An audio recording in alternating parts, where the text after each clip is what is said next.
Salut amis youtubeurs, bienvenue sur cette chaîne YouTube. Aujourd'hui nous allons voir comment transformer une zone de travail AutoCAD en un format PDF.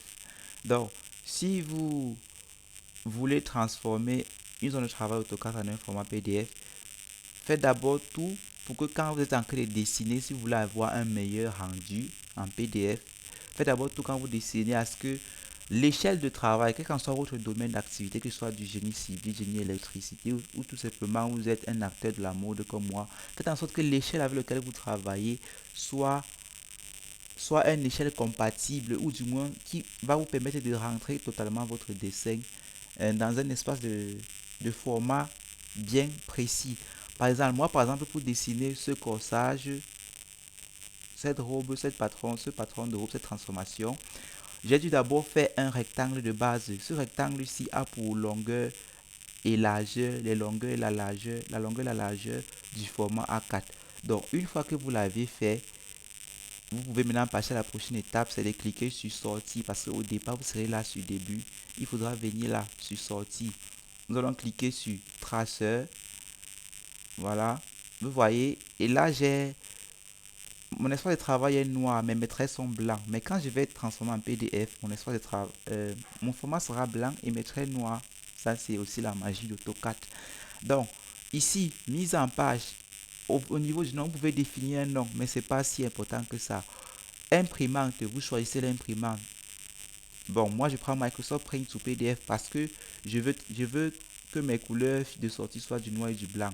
Si j'avais travaillé sur AutoCAD avec de la couleur bleu, rouge, je ne sais pas, je devais choisir DWG sous PDF. Ça devait me permettre d'avoir un rendu final en couleur.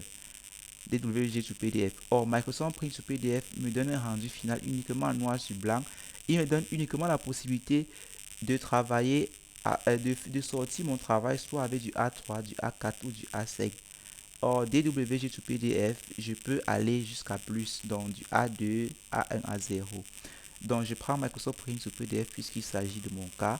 Si j'avais pris DWG sous PDF pour que mes couleurs apparaissent, il faudra aussi que je sélectionne là et que je choisisse aucune. Voilà, sur table des styles. Donc, je n'en ai pas besoin pour ce tuto puisque moi, je veux du noir sur blanc. Voilà, format de travail, c'est déjà sur du A4. C'est comme cela que j'ai réglé mon dessin. Fenêtre, vous allez aussi cliquer sur centre le tracé ici. Vous allez bien vérifier que vous êtes en portrait ou en paysage en fonction de la position du format que vous voulez. Généralement, ce n'est pas visible. La flèche, généralement, c'est comme ceci. Donc, cette flèche-ci va vous permettre de dérouler ce menu pour pouvoir savoir exactement si vous êtes en portrait ou en paysage. Voilà. Et ensuite, je clique là sur fenêtre. Parce que ce fenêtre ici ne sera pas là chez vous. Désolé, la batterie est faible. Je clique sur fenêtre, je choisis fenêtre. Je clique sur fenêtre. Je choisis la zone de travail. Donc, je vais juste cliquer sur les extrémités de mon format. Là, là, et je clique, je valide. Et là, je mets sur aperçu. Je clique sur aperçu en bas là, à gauche, en dessous. Il va charger, il va s'afficher. Et vous voyez, j'ai un très beau rendu. Très beau, très beau, très propre. Donc, il suffit juste de faire un clic droit et de cliquer sur tracer et de choisir le dossier de destination pour que le tout soit enregistré dans un répertoire bien précis. Donc, il va m'afficher l'espace qui va me permettre de choisir le dossier de destination. Donc, il me suffit juste de mettre un nom. Je peux mettre, je sais pas quoi, corsage, c'est pas un foutu nom, disons 2D. Voilà, donc enregistrer.